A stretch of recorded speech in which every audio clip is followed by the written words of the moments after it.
as soon as it's running. We started, Councillor Chad. Thank you. Good morning, everyone, and welcome to my Executive Lead Member for Children's Services Decision Day. This Decision Day is being broadcast live on YouTube via the County Council website. We only have one item on the agenda this morning, and that is the future of Smammel and Enham COV aided primary school. We have Councillor North on in the meeting today, and I know she wants to say a few words. So, Councillor North, can I invite you to say what you need to say, what you want to say now, and then we'll present the item. Thank you. Thank you very much. Thank you for the opportunity to speak at your decision day today, Councillor Chad. Firstly, I just wanted to place on record my thanks for officers, some of whom are on this call now, for their time yesterday at the meeting we had with some of the parents of pupils, either formerly of Smammel and Enham or currently still at Smammel and Enham, which was really useful and worthwhile, I think. So thank you for joining that. And I recognise that nobody wants to be in this position, not least you, Councillor Chad, and none of the officers on this call who have been working on this want to see a school closed. And I know that you have been supporting the school for some time, and that is clear in the report. So I just wanted to acknowledge that.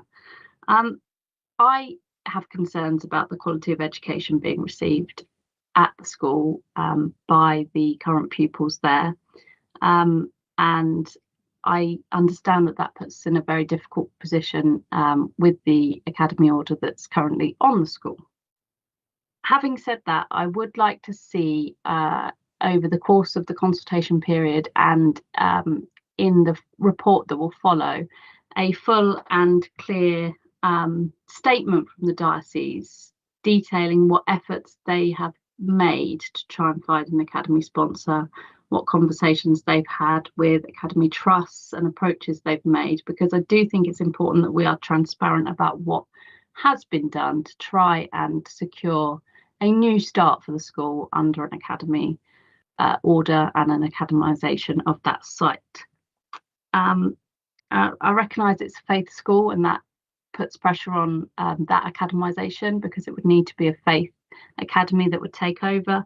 And I'm also conscious that parents actively sought a faith-based education, and that was quite clear yesterday, and we must do all we can to support the continuation of faith-based education for those going forward. I would like officers to consider undertaking a feasibility study on the site, recognising where we are and recognising that that you haven't made a decision, it's not clear yet, but I think we should start to look at options, because we don't really want to waste any time if a decision is made, and recognising how few pupils are currently at the school, that we could use that site for education in a different purpose. And I would like to highlight my thoughts around special education needs, which I submitted as part of the informal consultation and will submit again as part of the formal consultation. Having said that, I don't want to close the school. I don't want the school to close. Nobody wants the school to close in the local area, but we just recognise the state of play at the school at the moment. And if that is what's going to happen, then I think we should do our best to ensure that we can make the most of the site.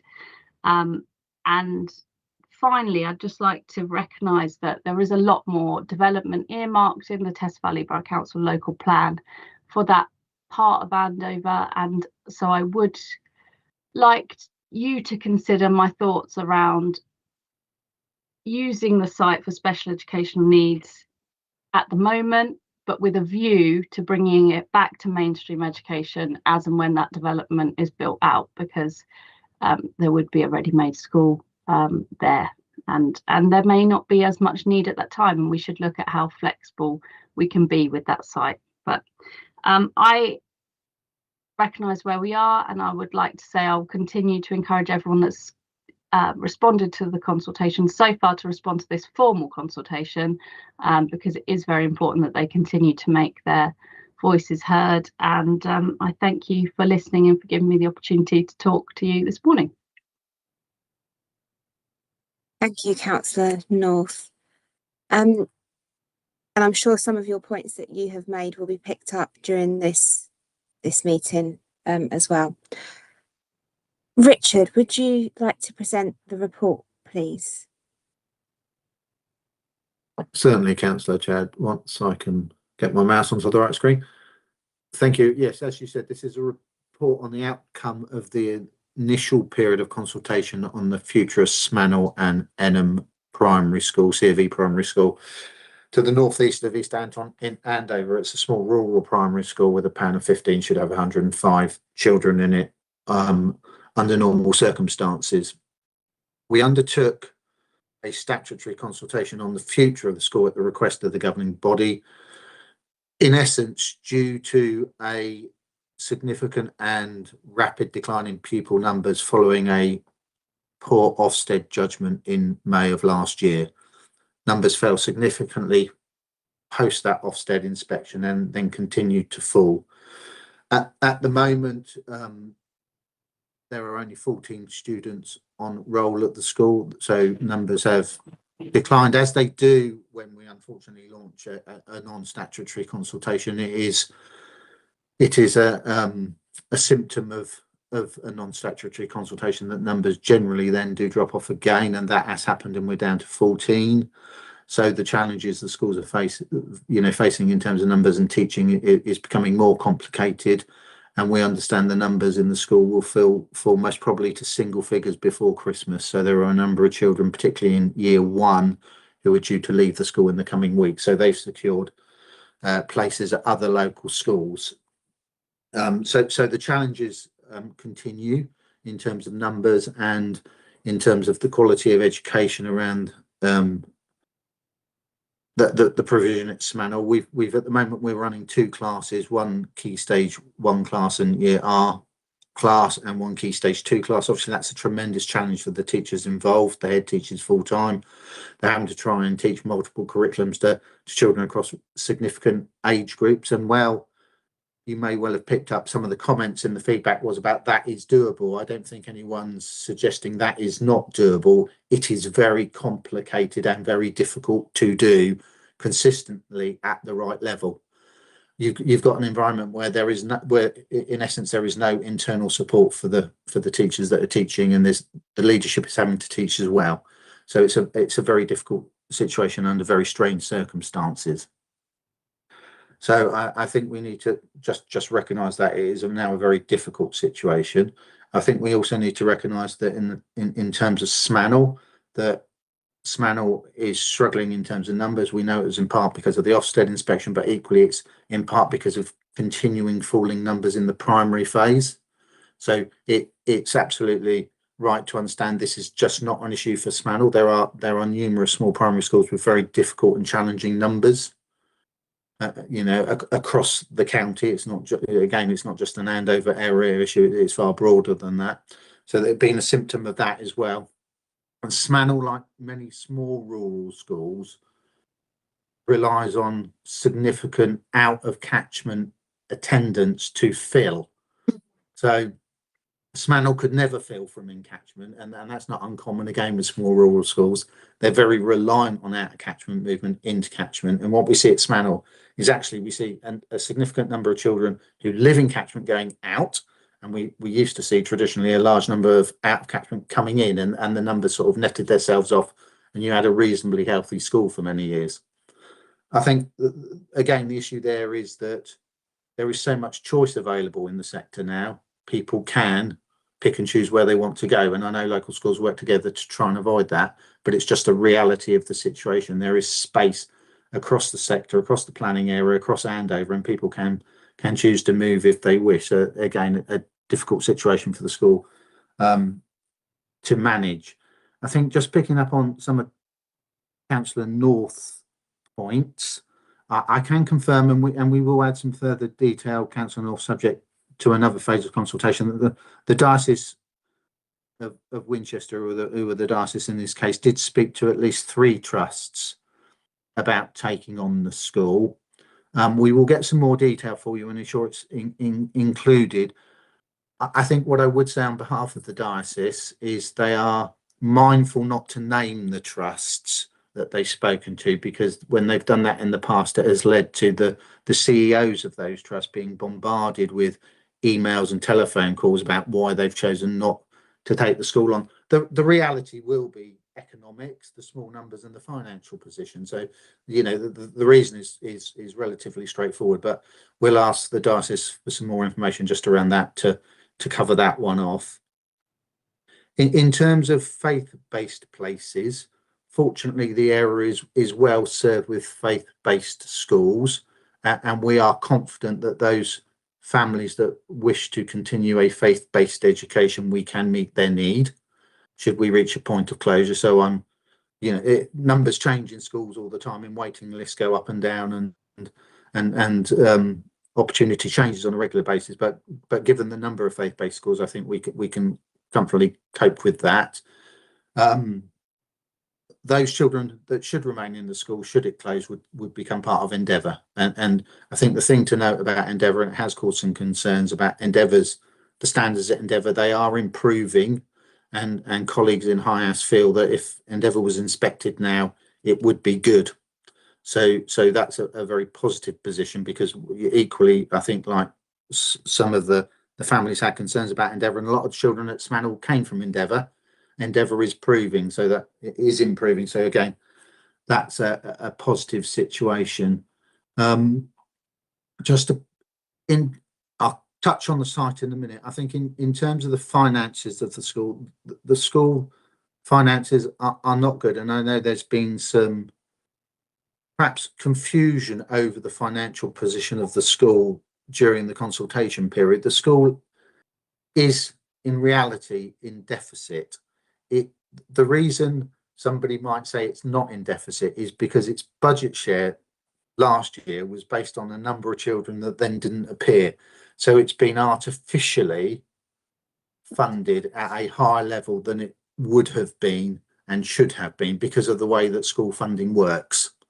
So it's not untrue if someone asks the school today, are you in deficit? They could genuinely say, no, I'm not. But the reality is they have been substantially overfunded based on the number of pupils that they thought were going to come through the door. The October census has shown something else, and numbers have since fallen away further. So there is a significant deficit at the school.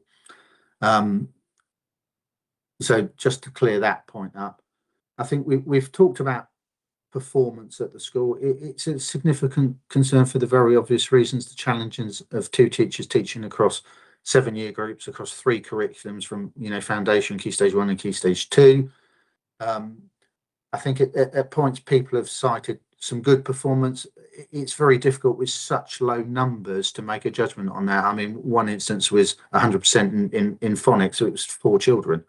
I think so. We have to understand some of the sort of nuances around performance based on the very low numbers that are in the school. So we have to take it all with a pinch of salt and look at it in a bit more detail on occasion. So that's in terms of performance. That I think all the responses are set out in Annex A, but in the report are covered from 42 to 51. So I won't go through those in any significant detail, but we have responded to them all, and we'll continue to respond to anything that might come through another phase of consultation should we move down that road. I think in terms of the future of the site and where we might go with it should we reach a point of closure, everyone needs to understand that the site's ownership is split in 2. The county council is the freehold owner of the grass, and the diocese, vested through trustees and through something called a deed of trust, are responsible for the building and the hard standings. So any future use of the site, should it become vacant, is very much a decision for the diocese based on what lawfully they are able to do with it. And we will work with the diocese to understand that and what the options are around that, because sometimes it's quite a simple situation that can be unpicked. Sometimes deeds of trust are quite complicated documents that mean future use of a provision such as SMANL is very limited. At the very simplest level, it could revert to the family of its original owners if it stopped being used for a nationally maintained mainstream primary school. So we will need to work through that carefully with the diocese to understand the nuances of the sort of laws around the deed of trust and how that property sits going forward. Transport, if there are any transport issues in the future subject to the outcome of a further consultation, that will be dealt with under policy or policy exception if needs be. And I think finally from me, I mentioned admissions is personnel interventions will continue to work with those staff that are in the school to try and secure future onward employment should they wish it, should we reach that point, and we would do that regardless of, and that's all staff, not just teaching staff. So a full support package will be put in place for them, and we're talking to those staff on a regular basis anyway about the situation. So that will continue, and it will continue parallel to any future period of consultation, so we don't get ourselves in a difficult situation should a decision finally be taken to close the school. Admissions, we will work with everyone to try and secure a place they would like. We are bound by the admissions code, which will cause us some challenge in some instances. We can't willingly go against the code. There are exceptions in some instances in terms of the code and what we can and can't do. But I think in cases like this, we will through our admissions teams, have a meaningful conversation with individuals and individual families to try and meet their needs if at all possible. And as I say, that's important in terms of the waiting list I mentioned earlier, because what might not be possible today might be possible in the future because waiting lists shifts and change. So opportunity that doesn't always exist today may exist in the future. So we'll have those ongoing conversations with families as we need to, as most families that are moving at the moment are finding places through their own volition, through in years admissions and transferring. So Councillor Chad, that's all I was going to say in terms of the report at this point, but I'm more than happy to take any further questions. The recommendation is that we move to a period of public statutory consultation through a public notice. That public notice would commence tomorrow. We need to do that in order to be able to conclude the process as quickly as possible. That's important for us because of the very challenging position the school is in. And while we have contingency plans in place, should a member of staff go off sick, obviously the longer we are in this difficult and challenging phase, the greater the likelihood of that and disruption to children's education. Thank you, Richard. That was a really thorough talk through of the report. I really appreciate that. Natalie or Stuart, I don't know if you've got anything that you want to add to that, and then I know Councillor Forster does. Stuart. Thank you, Councillor Chair. I just want to reiterate the point that the school is in a really, really fragile state. Numbers are reducing. We've got 2 teachers, and with all the best intentions, should something happen, so if one of those teachers is ill, we're in a position where children's education will be even more adversely impacted. So I think Rich's comment about needing to go to a public consultation from tomorrow is well made. But I think I won't reiterate anything else he said. He summarised it very well. Thank you. Stuart. Natalie, was there anything you wanted to add? No. Councillor Forster, I know you wanted to speak on this item as well. I did. Thank you, Councillor Chad. Can I just check my microphone is working? We can hear you, yeah. That's great. Thank you. I've prepared a little comment I wanted to make, which will take me a moment. So please bear with me and forgive me for getting on my high horse. But I feel very strongly about this, if I may. I'd first of all like to thank Richard Vaughan for the fair, detailed and thorough comments, and obviously I do appreciate Councillor North's comments and concerns. I would say democracy depends on an open, safe and respectful engagement, and I want to comment on what happened at the informal consultation event, as it wasn't just disappointing, it was, in my opinion, unacceptable. A small group chose to intimidate and physically obstruct council staff, preventing them from leaving the building and causing significant concern for them. That had to be reported to the police. That's not community engagement, and it does nothing to help secure the best education locally for the children, which is everyone's prime focus. As the exec member for education supporting Councillor Chad, I'll always defend the right of residents to challenge proposals, but will also defend the safety and dignity of the staff that serve this county and its residents. I hope we continue to progress this to a formal consultation, which is even more important now that the student numbers have reduced further, as detailed by Mr. Vaughan, and are even forecast to drop further. This council has a great history of engagement and listening and doing the right things for our children and our residents. As with the Stubbington Study Centre, the recent investment of nearly £2 million into our outdoor centres, and the creation of new SEND spaces and new primary and secondary schools in areas where there's need due to new housing. Parents at Smanal and Enham are already choosing what they feel is best for their children's education, and that is, of course, the core purpose of today's decision with the background as described. That's the focus for our officers and for all of us. We will not, however, allow aggressive behaviour to derail that process or silence anyone who wants to take part respectfully. Thank you.